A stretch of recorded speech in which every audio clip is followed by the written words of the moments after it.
Faro en la noche.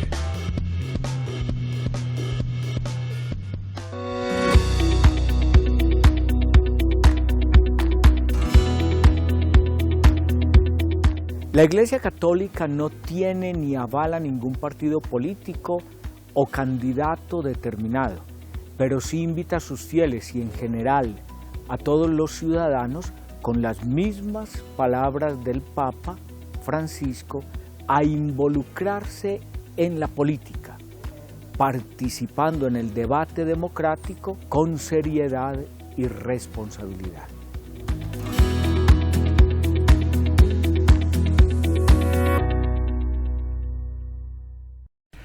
Queridos cristovidentes, me alegra compartir con todos ustedes en este Faro en la Noche.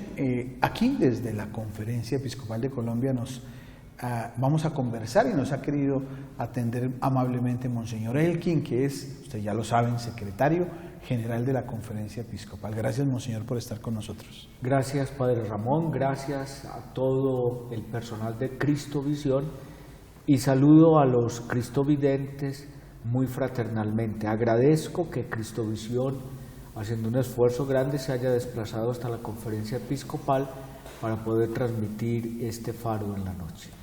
Monseñor, estamos en un momento importantísimo. Mucha gente en este fin de semana pues va a participar, ojalá todos los colombianos que pueden hacerlo, en tomar una decisión trascendental para el país. ¿Quién va a ser nuestro presidente?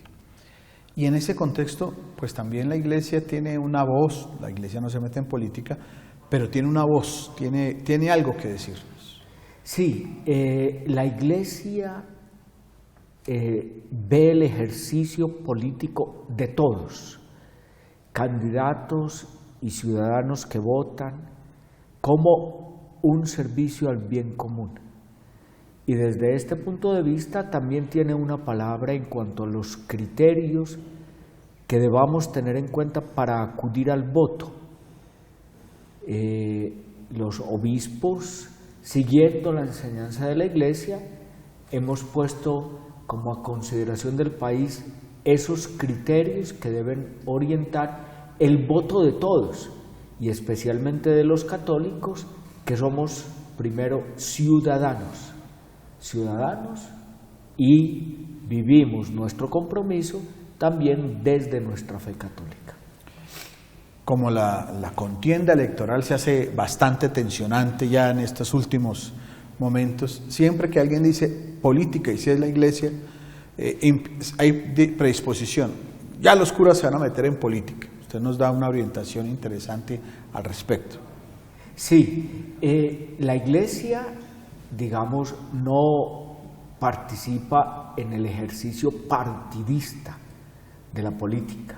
La Iglesia no se casa con un partido. Los obispos nunca vamos a decir voten por este o voten por aquel con nombre propio, o un partido sí y otro partido no.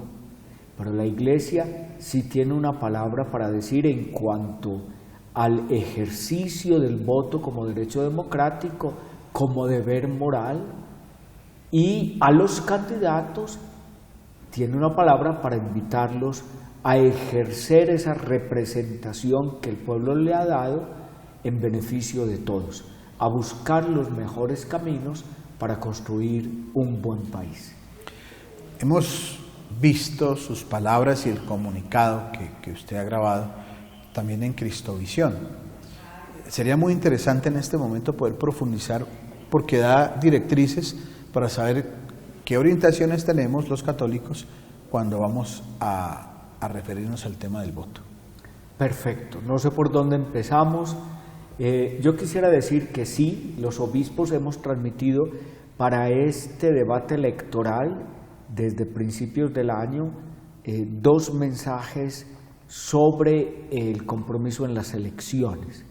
El primero fue de tono más genérico, que inclusive tiene orientaciones válidas para este momento. Lo hicimos antes de las elecciones de Senado y Cámara, pensando en la elección de estos representantes en el ámbito legislativo.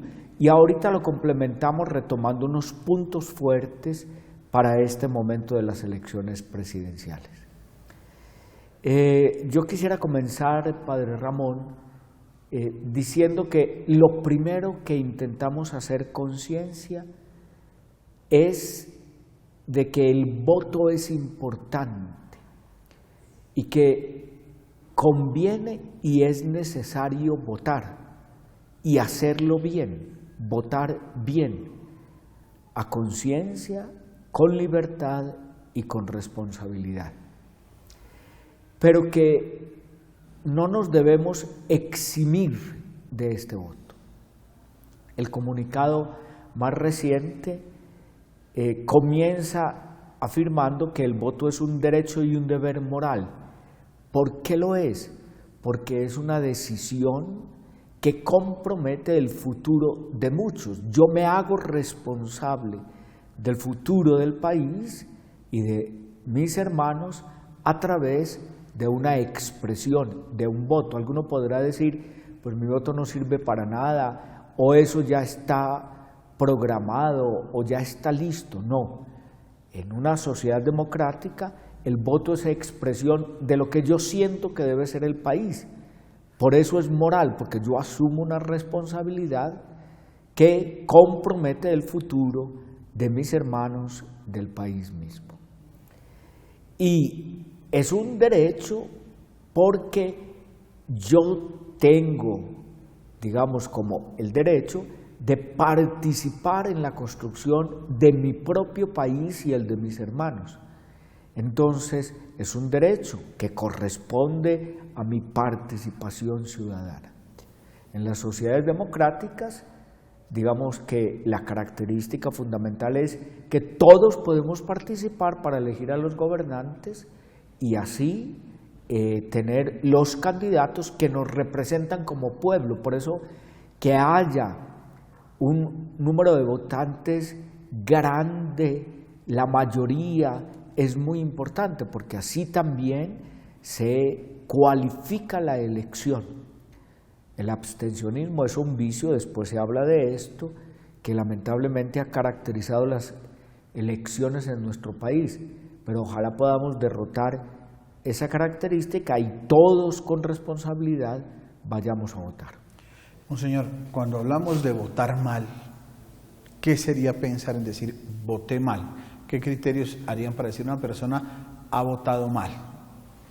Bueno, primero cuando se trata de un voto irreflexivo, que me dejo llevar simplemente de un fanatismo o porque hay una corriente política que sin pensarlo me ha llevado o sí, me ha vuelto parte de la masa. Digamos que un voto es malo también cuando simplemente corresponde a una presión o cuando yo no reflexiono bien sobre lo que estoy haciendo, no soy coherente con las convicciones.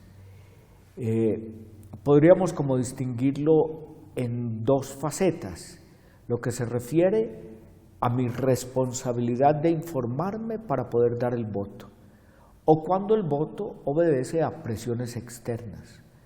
Nosotros sabemos también que esto existe lamentablemente, que se compran y se vendan votos, o que se dé un voto por una promesa de algo material, y que simplemente yo me dejo llevar sin estudiar los programas, sin estudiar las propuestas de los candidatos.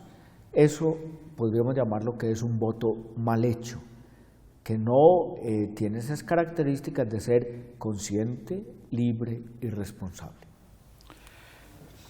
La presencia de lo religioso en la política y el voto religioso es uno de los temas que ha generado desde las pasadas elecciones un protagonismo particular. Se sabía que el tema religioso era importante, pero digamos en orden a aquellos que no son católicos y que tienen movimientos evangélicos, se sabe que ellos pueden hacer alianzas, participan.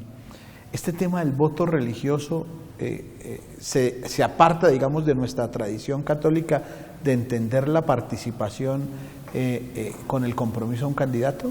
Sí, yo creo que hay una diferencia marcada en esto. digamos que por su característica peculiar, algunas denominaciones cristianas tienen sus propios partidos políticos y generalmente ellos tienen disciplina de votantes también, como agrupando el partido político. Esto corresponde a una realidad que ya hemos experimentado en nuestro medio, pero no es así en el ámbito católico.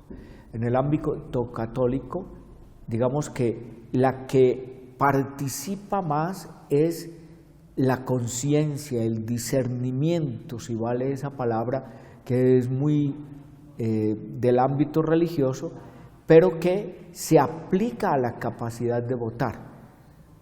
Repito, como lo mencioné al principio, nunca se puede esperar de la Iglesia católica que diga por este o por aquel, ni que sea simplemente el ideario de un partido político. Pero sí cuentan nuestras convicciones católicas a la hora de tomar una decisión. Digamos que ellos lo ponen en el plano externo, nosotros lo ponemos ante todo en la conciencia para tomar una decisión. Y es que cuentan mis convicciones católicas, pero para tomar una decisión sobre el voto que voy a dar. Antiguamente uno veía que la gente se le acercaba el día de las elecciones, padrecito, ¿por quién hay que votar? Y no hay uno que otro que de pronto en ciertos lugares pueda, en algún momento de la celebración del domingo, hacer un acento partidista. ¿Es recomendable entonces decirle a los hermanos sacerdotes que no nos dejemos llevar por...? Evidentemente no nos podemos dejar llevar por fanatismos. Yo también, pues aprovechando este comentario que tú haces, quisiera decir que han circulado por las redes sociales videos de sacerdotes apoyando uno u otro candidato. Pues yo no los he visto todos, pero en algunos se presentan sacerdotes que no son propiamente de la Iglesia Católica o no están en comunión con la Iglesia Católica. Entonces, pues, tenemos que tener también criterio para mirar estas situaciones, porque, digamos, la enseñanza oficial de la Iglesia Católica y de los obispos es que no vamos a terciar por ningún candidato en específico. Y si algún sacerdote católico lo hace, pues yo creo que también está presionando ese ámbito de la conciencia que para la fe y la doctrina católica es tan importante. Uno no puede violentar la conciencia de una persona. Cuando ahora se emplea tanto el WhatsApp, ¿sí? También es responsabilidad de los clérigos, de las religiosas, pues no emocionarse también por ese medio. Se podría decir que es un medio también para de pronto acentuar y violentar la conciencia de un fiel, enviando pues digamos acentos por un lado u otro. Sí, evidentemente nosotros llamamos también a una unidad en este sentido. Estos medios, las redes sociales, el WhatsApp y otras formas de comunicarse hoy de manera tan inmediata representan muchas ventajas, ¿sí? Yo, en nombre de los obispos, pediría que los utilicemos para difundir, digamos, ideas sólidas, invitaciones válidas de acuerdo al espíritu que la Iglesia quiere vivir en una situación como esta de las elecciones. Que no nos dejemos simplemente arrastrar por la emoción o por la polarización. A mí me ha pasado inclusive en algunos ambientes de iglesia que la gente termina enfrentándose por ideas políticas hasta el punto de rivalizar y de rivalizar fuertemente, llegando a veces hasta la violencia verbal. Esto no debería ser así. Yo creería también que dentro de las características que los católicos debemos tener al decidir sobre nuestro voto es la serenidad. Hacerlo de una manera muy íntegra, con coherencia, pero con serenidad, sin fanatismo, sin violencias, sin descalificaciones. Para eso está el voto, para que expresemos cuáles son nuestras convicciones ahí. Ahí lo podemos hacer. Hacemos una pausa y seguimos conversando con Monseñor Elkin Álvarez, secretario general de la Conferencia Episcopal, obispo auxiliar de la Arquidiócesis de Medellín. La idea esta que hemos colocado en el comunicado viene del mismo Papa Francisco, que dice que más que un superhéroe, una persona superdotada, lo que buscamos en las elecciones es un líder, una persona que sea capaz de aglutinar al pueblo colombiano en torno a ideales comunes. Ya regresamos con Faro en la Noche. Monseñor, una de las cosas que ve en la contienda electoral es que hay una gran preocupación por construir la imagen de un candidato, sea cual sea, como un superhéroe. Ustedes tocan ese tema en el comunicado. Mucho marketing político, mucha idea de que, mejor dicho, sin este no se puede, pero poca propuesta, poco conocimiento de la propuesta. ¿Qué hacer ahí como para dar algunos apartes en eso? Bueno, la idea esta que hemos colocado en el comunicado viene del mismo Papa Francisco, que dice que más que un superhéroe, una persona superdotada, lo que buscamos en las elecciones es un líder, una persona que sea capaz de aglutinar al pueblo colombiano en torno a ideales comunes. Y eso sí lo ha enfatizado mucho la Conferencia Episcopal. Colombia necesita un presidente que pueda entregarle al país capacidad de unión, más que de polarizar por algunas ideas o entrar en lucha, es de unir, de propiciar un proyecto común de país, de sumarnos a todos por los grandes ideales de la nación.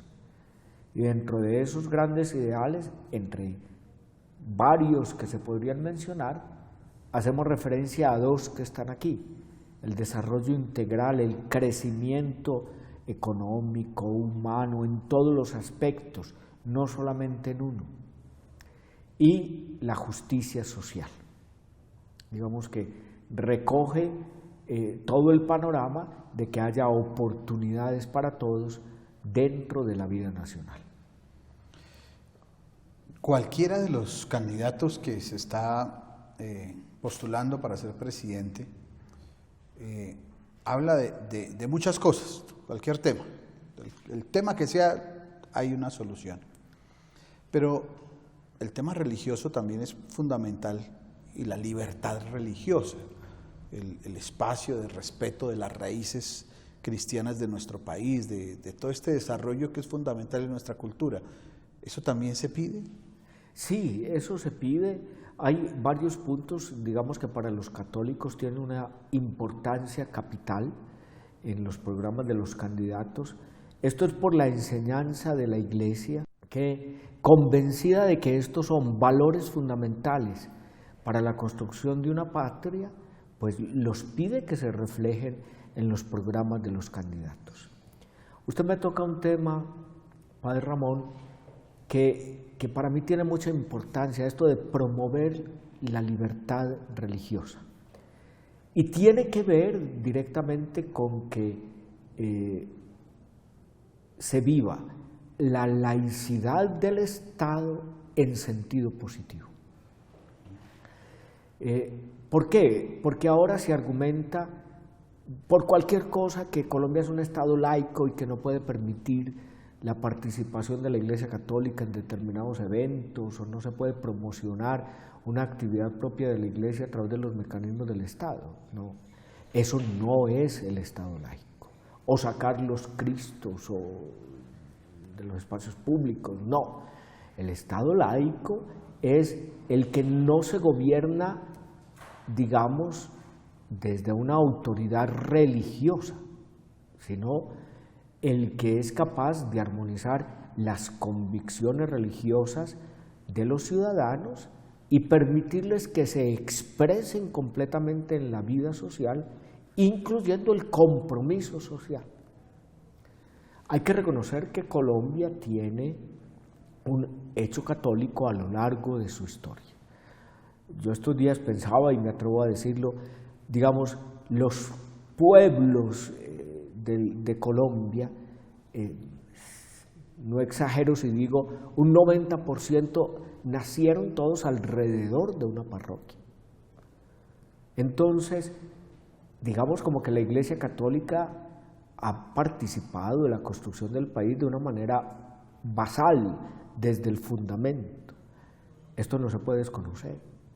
Y permitir la libertad religiosa, que significa que cada uno tiene el derecho de seguir a Dios según su propia conciencia, pues significa también permitir la participación en ámbitos tan importantes de la vida nacional como son la educación, la vida de familia, las decisiones que tocan los ámbitos religiosos de la vida de la persona.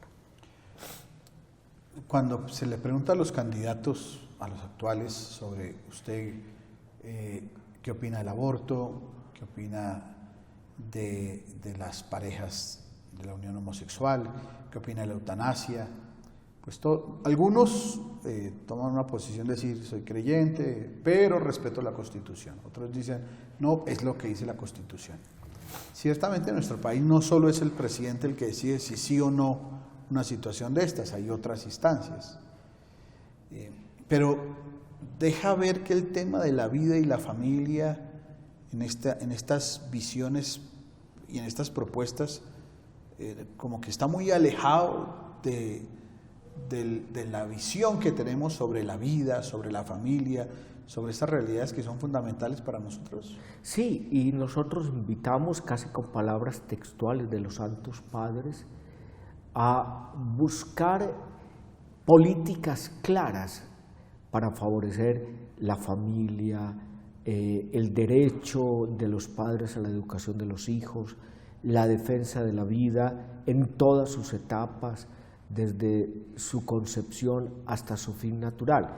Digamos que la enseñanza de la Iglesia ha sido muy clara en este aspecto, que nosotros podamos mirar en las campañas de los candidatos, digamos como el proyecto sobre estas materias que son realmente fundamentales para poder construir un país. Es cierto lo que usted menciona, Padre Ramón, de que pues aquí hay una cantidad de factores a tener en cuenta, pero en los programas de los candidatos debería aparecer esta opción como un factor que debamos tener en cuenta a conciencia dentro de nuestra decisión para el voto que se va a dar.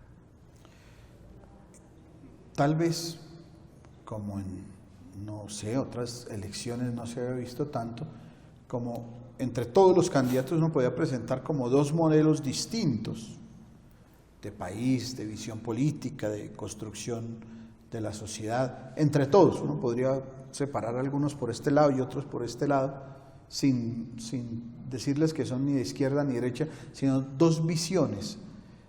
¿Cree usted que esas dos visiones pueden polarizar un poco el país? O sea, si yo soy de allá no puedo construir con el que es de aquí, y si ganan estos, entonces voy a dedicarme a hacer oposición y no voy a trabajar con el otro. ¿Cómo logramos zanjar todas estas realidades en esas visiones plurales, pero también que tienen que hacer crecer el país? Sí, yo creo que hay unos puntos donde todos los candidatos tienen que apoyarse. Nosotros necesitamos buscar reconciliación nacional, necesitamos buscar crecimiento en todos los ámbitos. Digamos como que desde diferentes perspectivas hay que acabar en Colombia con todas estas raíces de la violencia que los obispos también hemos señalado en varias ocasiones, digamos como la pérdida de valores, sí, los vacíos en la educación, la ausencia del Estado de algunas regiones, donde se ha apoderado la violencia, bueno, la inequidad social. Todo esto debe ser tenido como valores fundamentales. Pero a este respecto el Papa dice una cosa muy interesante sobre la que quisiera llamar la atención, y es que los candidatos deben aprender en el debate democrático, y nos invita a nosotros a mirar quién es capaz como de vivir sólidamente o maduramente, si se puede decir, un debate democrático, es decir, que en estas mismas diversidades de ideas se pueda lograr como a aprender qué más se puede hacer. Un candidato que está interesado por el bien común no hace, digamos, de toda esta presentación de su programa una batalla, por poner una palabra, ¿cierto? Sino que maduramente en el debate democrático esté dispuesto a aprender de los demás para poder sacar el mejor programa, el mejor proyecto de país. Si uno preguntara, el próximo presidente se tiene que preocupar por qué puntos esenciales. Sobre eso también hemos llamado la atención los obispos, el problema de la justicia, el problema sanitario, digamos, otras cosas que siguen generando violencia, el microtráfico de estupefacientes, la corrupción. Pero esto lo podríamos resumir con la búsqueda del bien común, de lo que es bueno para todos, y con otra expresión del Papa Francisco en su visita a Colombia. Debemos elegir los candidatos a quienes les duela el país, y yo creo que esto también se hace evidente o en las manifestaciones de aquellos que se han presentado, digamos, porque hay sensibilidad frente a las problemáticas. Yo creería que en las campañas extrañamos, digamos, como propuestas concretas sobre algunos temas de estos que son importantísimos para la vida del país y que tocan la vida de los colombianos. Muchos colombianos sufren, muchos colombianos todavía experimentan las consecuencias de años de violencia. Muchos colombianos todavía carecen de oportunidades, muchos colombianos viven otras situaciones que no les permiten avanzar en su ideal de vida o expresar dignamente todo lo que ellos quisieran. Entonces, sí debe haber propuestas claras para poder, digamos, contrarrestar estas situaciones y llevar el país hacia ideales más grandes. Ya volvemos, estamos en Faro en la Noche del canal Cristovisión. Lo bueno del debate democrático, o sea, que el criterio no sea ganar a toda costa, que el criterio sea tener un proyecto unitario, bueno para el país, que a todos nos dé el gozo de tener una Colombia que sea casa y patria para todos, así como lo dijo Francisco en su visita. Ya regresamos con Faro en la Noche.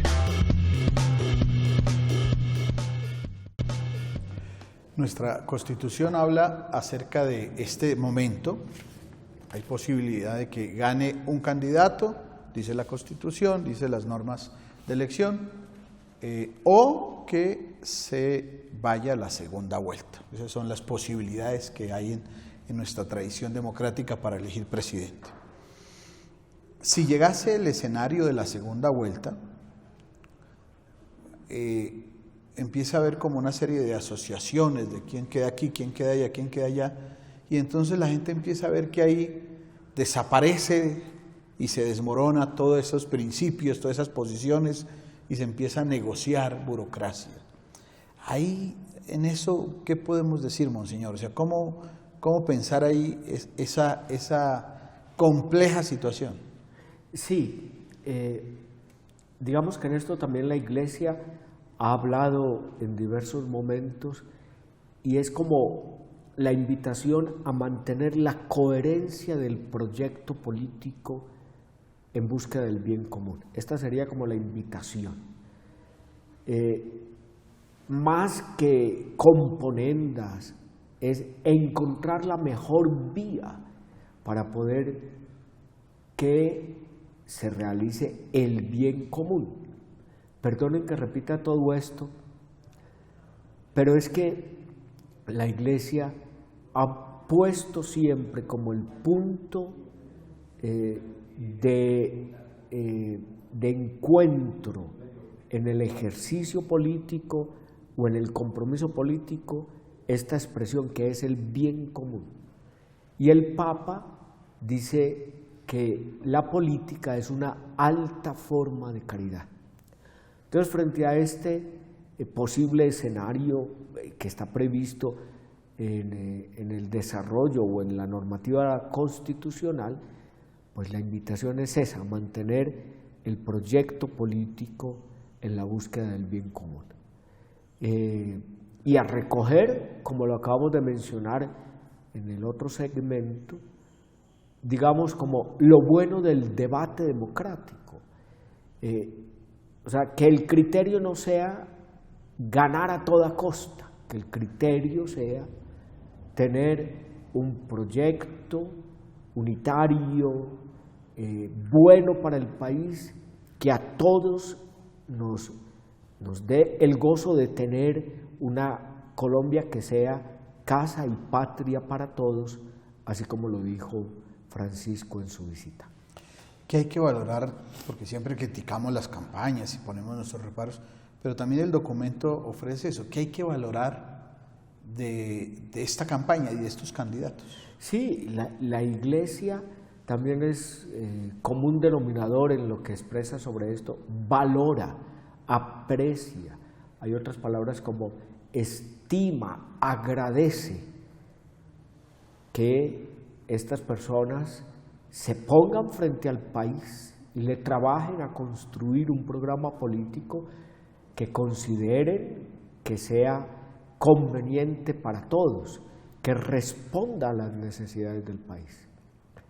Entonces, esto es un servicio invaluable. Yo tendría aquí, probable algunos me estoy oyendo, para los candidatos o quienes ejercen ahora en lo que se ha denominado la cosa pública, según, digamos, como la expresión natural, los servidores públicos, que tuvieran algún acercamiento a la figura de Santo Tomás Moro, que es el patrono de los políticos. Es un mártir inglés que fue canciller del reino en una época difícil, donde tuvo que mantenerse firme en sus convicciones a pesar de las presiones del mismo rey, que amenazó, y de hecho así lo hizo, lo llevó a la muerte por no ceder en algo que él consideraba que no correspondía, y particularmente que tenía que ver con su fe. Y él tiene unas frases deliciosas además, porque es el santo del buen humor, y él dice que los políticos tienen que tener este buen humor para poder entregar un buen servicio. Las lecturas de Santo Tomás Moro son deliciosas, y él habla del servicio político como sacrificado, sí, pero al cual le saca el gusto de servir al bien común. los documentos y estos comunicados van muy en sintonía con esto que el Papa nos ha ofrecido, una visión de esperanza del país. Todas estas ejercicios democráticos que son importantes, mezclados de nuestra pasión latina por ganar, por vencer, por todo lo demás, no puede opacar esa visión de esperanza de un país mejor. Sí, y ojalá todos la mantengamos. Justamente el comunicado concluye con esa línea: mantengamos firme la esperanza, confiemos en que esto puede realmente traernos un buen fruto. El Papa, que en su visita a Colombia tuvo una visión tan iluminada, tan de acuerdo, o mejor dicho, tuvo una visión tan exacta de la realidad colombiana, nos dijo eso en esas expresiones que le acostumbran: a los cristianos, especialmente a los cristianos, no nos está permitido el pesimismo, ¿sí? O esa sensación de que todo está perdido. Y nos debe impulsar a tomar parte en las votaciones. Y cada uno con responsabilidad, pero no nos podemos dejar llevar del pesimismo. Y a expresarlo en la alegría de poder buscar juntos el bien de todos. Entonces, esto es bien importante. Usted lo ha mencionado con una palabra que es una virtud teologal, la esperanza.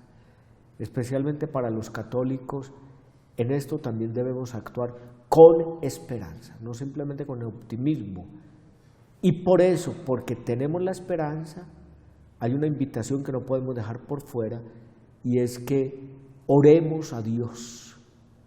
En medio del comunicado, esto no puede pasar desapercibido, y es que los católicos, esta semana es una oportunidad de reflexionar y de reflexionarlo en presencia de Dios. Ahí es donde nosotros los católicos tomamos una decisión coherente. Hagámoslo, recemos por el país, pidamos por las necesidades más urgentes y nutramos con la oración la esperanza de que con la contribución de todos, ¿sí?, por el voto, vamos a alcanzar un mejor país para todos.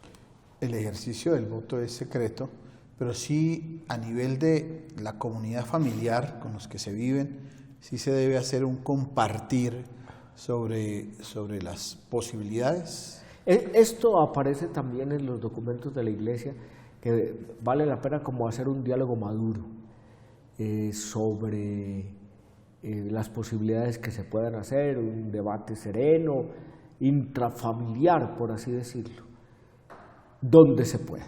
Cuando estas conversaciones se convierten en motivos de disgusto o alguna cosa, yo creo que prima la unidad. Y entonces, pues cada uno toma su decisión, pero no se convierte en presión para los otros, ni en motivo de disgusto para los demás. ¿Ya pensó usted por quién va a votar? Yo le he dado muchas vueltas y he orado, me he puesto delante del Señor, he confrontado los programas de los candidatos con las necesidades del país, que las tenemos muy presentes porque, pues digamos que como pastores de la Iglesia tenemos presencia y sentimos los clamores del pueblo en todas las regiones. Sí, ya tengo, digamos, como una intención, lo voy a hacer coherentemente. Obviamente no le voy a preguntar por qué, Sí, pero ni se atreva.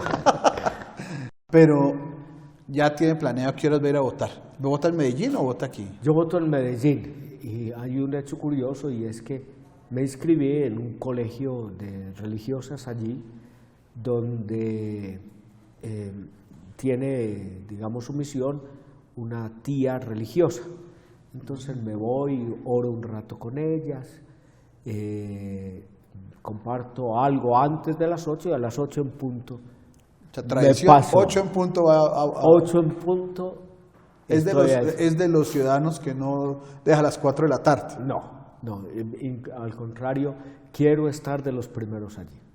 Y eso sería muy importante también, eso es parte también de nuestra condición de creyentes y de buenos ciudadanos, no dejar a las 3:45 para ir a votar. Sí.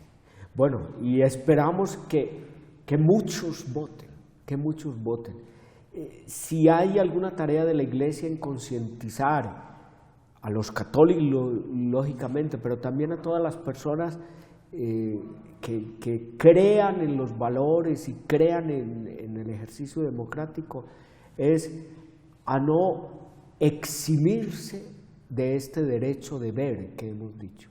Ahí la Iglesia tiene esa misión, impulsar a tomar la decisión libre, consciente, responsable, pero que muchos se muevan a ir a depositar su voto. En algunos países el voto es obligatorio. ¿Cree usted que aquí en Colombia el voto debe ser obligatorio? Yo no tendría una opinión sobre la obligación. Digamos como que en esto hay teorías y yo las he mirado todas, pero digamos como que me he preocupado más con el sentir de la Iglesia, de invitar, de hacer tomar conciencia. Esto de obligar tendría, digamos, como algún crecimiento en el número de votantes, pero también trae unas consecuencias de una presión o de alguna cosa. Yo creo que la misión social dentro de la cual participa la Iglesia es estimular a este voto. ¿Del candidato o los dos candidatos que queden, se prevé algún encuentro de los obispos con ellos? Hemos hablado algo sobre eso, ¿sí? Pero creo que esto depende mucho de cómo se presenten las condiciones, cómo venga el devenir y los resultados de estas elecciones. Pero digamos que hay disposición también para el diálogo.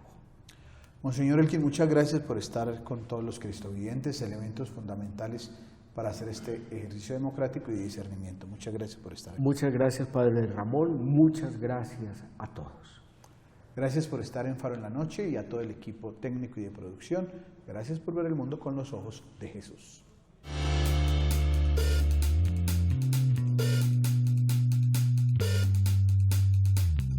Faro en la noche.